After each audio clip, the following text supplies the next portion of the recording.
So I think the last couple of sessions I was listening to them, it really sets the stage very well for this one, and I was really glad that those sessions kind of preceded this. There was a lot of discussion around data, around measurement, around different systems, data coming from different places. So I think this is positioned well to tell us where we could go forward on this one and understand the story in India and globally what's going on. So there's stuff going on, there's cord cutting going on. We'll talk about some of the numbers. There is a lot of cross media that's going on, which is linear television and non-linear as well. And let's see how that comes together. And given that this is from Kantar, I think you will see a lot of numbers and stuff, but hopefully it will make sense for us. So the way this is organized is we'll initially look at what's the cross-screen behavior that's happening in India, and as a result of that, what is in the cross-device, cross-screen, cross-media world, what are the brand and sales impacts that's happening? How does it play out from a standpoint of reach in terms of media and marketers' responses, exposure and reach? What is it about frequency and depth? And then finally, what do we do, to really kind of drive action and action in a transparent, good way where, all relevant communities actually benefit from it. So, just where this data is based on our work globally and in India. And a lot of this, you'll find there's a lot of India stuff here, but you'll also find a lot of global things because a lot of the measurement and analytics work that we do in this area is not yet in India actually. Some of it is, and you'll see that, but much of it is not. And that's the point that Sashi was making, I think, that the data coming together, the measurement coming together can really drive that. So the data set that sits behind it is huge because we do this work for many, many years. We've been doing all this work around both in terms of campaign effects, media effects, brand effects, and measurement of media. A lot of work is going on. And that's what you see. So the actual stats you will see is based on a very, very large number of work that's done. 25 million panelists, 2,500 cross-media campaigns, and these are essentially where, multimedia comes in and we measure the impact of that. Digital 25,000, obviously tons and tons of television work. All of that really comes together to really see, what's going on. And number of years. And really working across all the cohorts, working with all the media, companies, broadcasters, publishers, digital companies, working with agencies, and obviously working with brands and advertisers. So first, let's look at the India data real quick and see what's going on in terms of the cross-screen behavior. And what we find is, and this is going to come out of a very, very large study we've been doing for 25 years called iCube in India. That's really the study of the internet, but it's cross-screen and it's running for a number of years. It's a huge study, 86,000 sample size we do every year. So this is kind of the standard definition of data in this country, which even the TRAI, DOT, all of these, government publications as well use this data. So this is where it's coming from. Very, very large study for this first part, that we'll talk about. And that's where this is. So I think the important thing here is there is equal amount of single screen and cross screen that's going on. I think that's the one very, very important thing. So multiple screens, whether it is linear TV, mobile, connected TV, all of it you can see, and we'll see the growth coming in. But the big point is that, there is behavior that's really, really concurrent behavior. So there is only linear TV, that's 48% penetration. That's huge, half of it. So you can't ignore linear TV. Digital is 52%. So that is huge. We can't ignore it. And linear plus digital, which is where cross media plays, that is 45%, if you look at this landscape. So which is where, linear by itself makes sense, digital by itself makes sense, and cross screen, cross media makes huge sense. None of these are small cohorts for us to kind of ignore. I think the other bit to keep in mind is cord cutters. It's not small. It is not small today. And this is as of last year's data. So you can see that, mobile is 79 million and CTV growing very, very fast. I will show you the growth rates is sitting at 4 million already, only CTV. That's only CTV on the cord cutting side. And together the cord cutters are 83 million. And CTV is being talked about a lot nowadays. There's good reason why it's being talked about a lot. And again, I'll keep going. The big point here, without getting into too many of the numbers, is that this whole thing of cord cutting and of CTV and digital and linear together, this is not just an urban phenomenon. This is rural as well, as much as it's urban. You can see the amount of cross media that's going on in rural. For example, 25 million TV plus CTV plus mobile in rural. So obviously urban is bigger. So do keep in mind that there's a huge amount of stuff that's going on cross screen in rural as well as in urban, and it's not an urban phenomenon anymore. Talking about CTV that I was discussing just now, so you can see there's been almost a 3.5 times growth in 2 years. So if I look at number of individuals, that has gone in 2020 from 24 million CTV to 83 million. That's a 3.5 times growth in 2 years time. Not a small number. Household, again, it's a huge growth. It's 28 million households now, contributing to those 83 million. So, and the big point of CTV is that it kind of, brings the two sides together. It brings the plus of the big screen television, the linear that we have seen, and all the pluses. Some of them are listed here. It brings that together, and it brings the digital feed together. So it's a combination of the two, and that's the unique thing of CTV, if we can make it work. And it is addressable, obviously. So it's addressability, it is the benefits of the large screen, the immersive one. It is one which is again bringing multiple, co-viewerships together, which is one big thing we talk about. So mobile is individual, it is a single person seeing it. CTV, it's co-viewership, so 2-3 people, 4 might be seeing it at the same point of time. So the individual multiplication is much higher there. And you can see the combined effect of the screen and the immersive nature and the digital feed, which is about content, which is about addressability. All of those things come together really. So that is the big one, and such a huge growth we are talking about. And the point I made here is that 33% of those are from rural India. So big concentration of the top 9, 1/3 from the top 9 metros. So you can see the two polars there, 34% and 33%. So very, very important to keep this in mind. I'll skip this, but essentially the profiles are quite different between, your linear TV, your connected TV, CTV, and your mobile users. And that is the benefit that media, and media agencies, marketers, advertisers can really use. That there's a big profile difference if you look at it.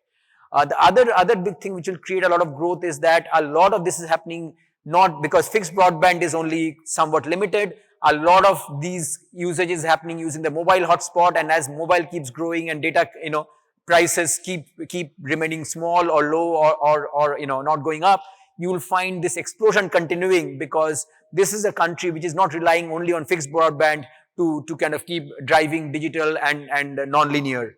So that's the other big thing which kind of bodes well for this. And to that extent, I think, the headroom for growth for both mobile is still big.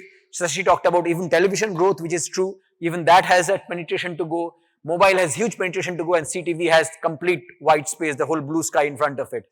And a very conservative estimate on our side is saying already another 30% growth will happen next year on CTV, which will be, roughly 36, I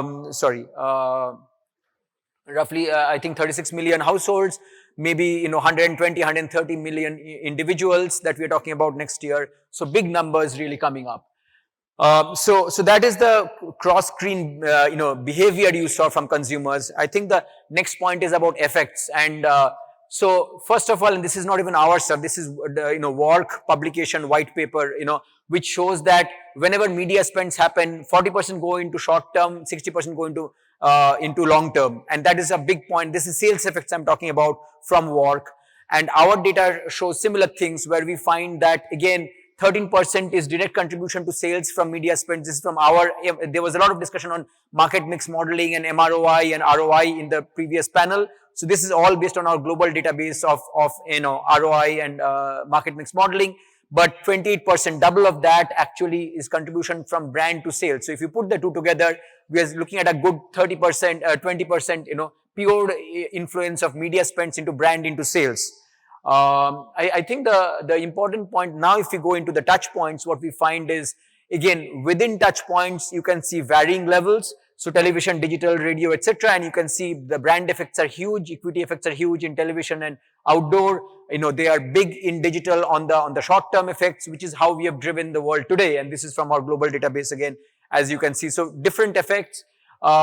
We do see over time, and that is expected, that the share of digital impact and linear impact is changing. So you can see it's roughly 50-50 now, 51-49. This is globally.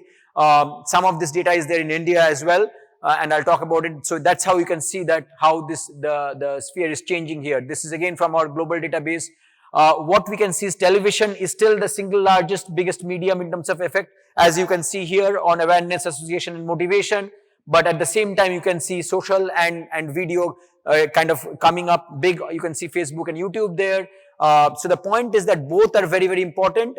Today, the amount of investment that's going on to television, the efficiency of that is on the lower side, but that is because of the high levels. And as you can see here, the efficiency for television is 33%, digital is 55%. This is globally. I'll show you the India number. But essentially what it means is because we are spending a very high share on television, it's coming out.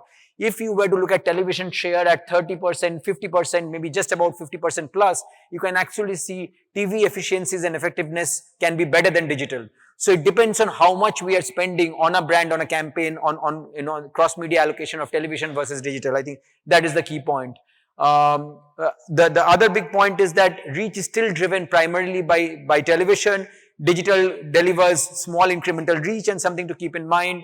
Now coming to India, what we find is the effect of campaigns, multimedia campaigns has gone up in India. You can see the earlier data and the current data. So it's gone up from 7 to 10% plus is the effect. So there is that transition that's happening in India as well. Still television gets the highest reach, but impact share again highest for television. But at the same time, the investment share is high. So if you do the efficiency metric today, you will find that the efficiency is lower on television. But that doesn't mean that the efficiencies will change, like I showed on the previous slide, when we have the right allocation share between TV and digital. And the point really then comes in is the fact that how do you get to the right allocation? You can only get to it by a common measurement system, right? So just a couple of points. One, we find that reach, increasing reach is not a bad thing. It does not take efficiency and effectiveness down. That is, more reach is always good. The return on investment is not bad on increasing reach. That's a big point, especially in markets like India. This is true about online, video, digital. It's also true about television. That reach, more reach in television still is good in terms of an ROI standpoint. So there's a good story on reach. At the same time, I think marketers, advertisers, brand owners, and media agencies are trying to figure out what's the frequency story. Generally, the advertisers feel that they don't know the frequency story well enough. That's what you see, that they don't feel confident about whether they're doing their frequency planning well enough or not. And I think the point is that there are some mediums which are, kind of getting into frequency capping, like television, radio, but some not. And digital can play a big role here, as this shows that digital can actually build frequency where television continues to build reach. So that is a really big point. I'm moving a little faster as I think I'm realizing that we're running out of time. But the point is that there is a big story on reach and there's a big story on frequency, but different stories, as we can see here.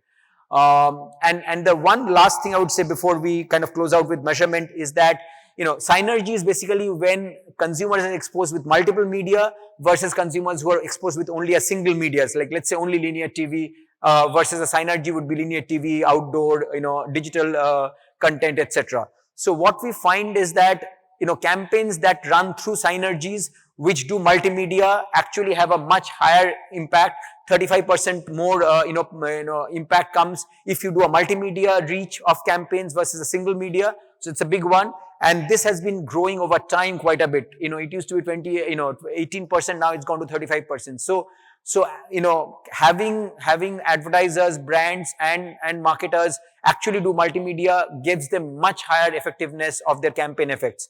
But again, that comes to how do you measure that really becomes important. The other bit again, and this is where the balance of TV and other media comes in, the synergy effects are the strongest today with television. So television plus magazine, television plus digital, television plus, online video. So television is still at a very, very core level, and it is the connecting point with other, multimedia, which creates the strongest synergy effects, and very, very important to, kind of keep that in mind on the strongest synergies that we see.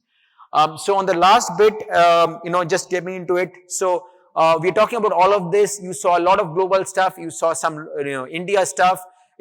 Just to give you a sense, we've got 60 cross-media studies that has been done in India, which is not small, and which is where some of the India cross-media data is coming from. But we've got 1,000, 2,000 of those things happening globally. And measurement, as we have said, multimedia measurement is not yet there in this market. There's linear TV measurement that happens today, and Sashi talked about it.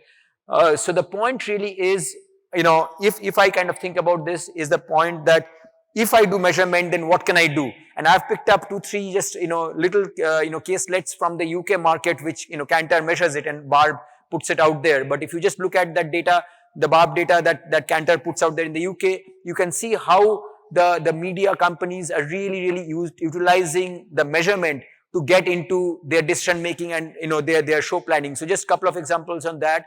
So this is again, like I said, UK Barb data we're talking about, and one can see how much of, even in the UK, which is a very, very highly digital market, you can see how much of television screen is there. And this is linear and non-linear both, right? So connected TV, etc. is part of this. But one can see, while smartphones is big, you can see how much of it is still the television screen out there in the UK, So think about, what would it be in India today if we had a proper cross-media measurement. So, and it's obviously different, you can see SVOD there, AVOD there, video sharing and all of that stuff, and the total view there. And we call this total identified viewing, which is all of this really together. And when we look at it across assets, we can see how this is very, very different. So obviously on a TikTok, you can see a big part of it smartphones. If you look at YouTube, for example, YouTube, you can see is actually quite balanced. Even there you can see there's a big part of smartphone, but there's a big part of all the other screens, including the television set, which is where your connected TV and smart TV is coming from. And many of the other genres, you can see the big part of it is the TV screen, whether it's linear or non-linear.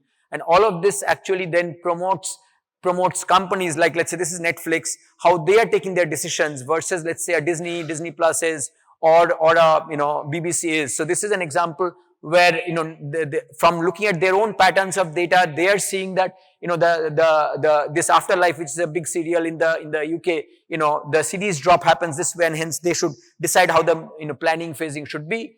If I look at, let's say, the next example, which is BBC's, they're using a hybrid strategy because they're realizing that there is, each time a new episode comes in, there's a big kick that happens. So by doing a hybrid planning between, when to release the next episode, you can optimize what it is. And then finally, if I look at this one as a Disney Plus, they find very high decay of their episodes in the viewership. So as a result, as they do the new series releases every, month, they find the biggest effect there. All of these are possible because of a full cross-screen measurement that happens there. And this is SVOD. You can see how complex the world has become. And when you actually decode the analytics of it, you can see that you make a lot of sense of this data. So I think that kind of brings us to the kind of the data behind the story of this whole thing. And, the big point there is that we need, I think, all the industry cohorts to come together, like Sashi was talking about, which is the advertisers, the media owners, and the agencies to come together, the media agencies to come together and help get a unified measurement going, which is where companies like us come in and do the unified measurement across television and all the other screens and all the other devices to get there. And all these questions can be answered. They can be very, very well answered in India, in this complex world that the panel was discussing about, and help broadcasters and players come together. And this is kind of how you do it. You bring all the data sets together to do this complete, cross-screen, cross-media measurement. And I think just to summarize, so a lot of disruption is going on that is accelerating a lot of change, a lot of opportunity as a result for different cohorts of the industry. The measurement can get us the why and the what both, not just the what, as you saw in those examples there. And then I think, like we've been talking about in the panel as well, data is really an asset for everybody to use, not just, companies like us, but media agencies, broadcasters, digital publishers, advertisers, brands, all of it. So with that, I'll kind of close this presentation, but a lot of good stuff and way forward for us in this country, in the media landscape, I think. So Prasun, will unit realizations ever go up in India to American levels per Voice unit? is coming a little. Yeah. Yeah. Will per unit realizations or the cost per unit of TV commercial of inventory airtime, will it ever go up in India? Cost per. Per unit of inventory per TV commercial per second, per 30 seconds. You're saying media costs, will they go up? Yeah, will they go up ever? Because, you're selling it dirt cheap in India because you're saying Yes. TV's got reach, but it doesn't have enough return and the cost is still high, you're saying. I think the point is, the more the efficient the system is, even if the cost per unit doesn't go up, the scale and the efficiency actually makes up for that, I think. So, none of us can predict where the cost will go, but we see that India has still got a lot of open space. So I think the point is that in India, I think the white space even in television is high. It is very high on mobile, you saw, and in the connected, the CTV world. So as we look at the scalability of this, and we look at the efficiencies, because today there are lots of decisions that are being taken on limited, small kind of data sets. So I don't think we are getting a transparent system where the right decisions are taken. As that is taken, I think the strong assets will monetize themselves. And we are in the middle of the whole TV IPL thing. hasn't managed really. Yeah. TV hasn't managed compared to the population growth, compared to the audiences, the masses that they reach. If you measure it, I don't think TV has grown in terms of per unit in India. Yes. It's actually degrown. Yeah, there is absolutely that potential. I totally agree with you. There is absolutely that potential. And as we understand the deeper landscape here, I mean, you've seen how regional has really grown in television itself, right? Niche channels, premium channels, they have grown so much. And OTT, though, we are still at the start point of the whole journey, I would say, very much at the start point. So I think the headroom that's there will make up for the per unit monetization, even if it doesn't go up. That is my clear, absolute belief. And who will drive that? Will the agencies drive it? Will the brands drive it? Because incentives are being given based on how much more you can get for the buck to the agencies. I think, and that's where, if I refer to the end of my presentation, that, that triangle you saw, which is agencies, brands, and media companies, I would say that it has to come together. And I think this is the point Sashi said, that one party by itself cannot do it. Several times he was talking about it. I totally feel that we should have brands, brand owners, media owners, and agencies come together, because they will realize that, it is ultimately the survival of the fittest, but that can only happen when we have a common platform to say that this is the platform, and hence who is strongest. Today that transparency is not there, and media companies as well as brands are taking their own decisions in small, private windows. I think that is the challenge. If that can be cleared up, then the right. No, it's okay to sit on a public platform. When you sit down and deal with a media planner and a brand, all he's looking at is pushing down your price. When you sit across the table, yes, and you're doing a transaction or deal, yes, all they're looking at is pushing down your prices or getting in more value adds. Correct. They're not interested in expanding. Yes. So that's, I think, part of it is to get more reach. I think that is the bigger thing to get. And as you saw in these, that reach is not a bad thing. The investment return on reach is not bad. We can see that, right? What we were seeing is on the frequency, we were seeing there is some capping off effect, and there is a low investment ROI coming on frequency, but on reach. And I think that is the big story in India. As we expand that, Anil, I think, monetization will work out. But we need an efficient system and a transparent and a big system which allows everything to be compared. We cannot compare everything today, unfortunately, in this landscape here, which, as you saw the UK example, lots of countries are able to do that, but not out here. So all we can do is pray that everything comes together. Until then, net realizations will be very, very low for all of us. Absolutely. Yes. Thank you. Thank you for answering.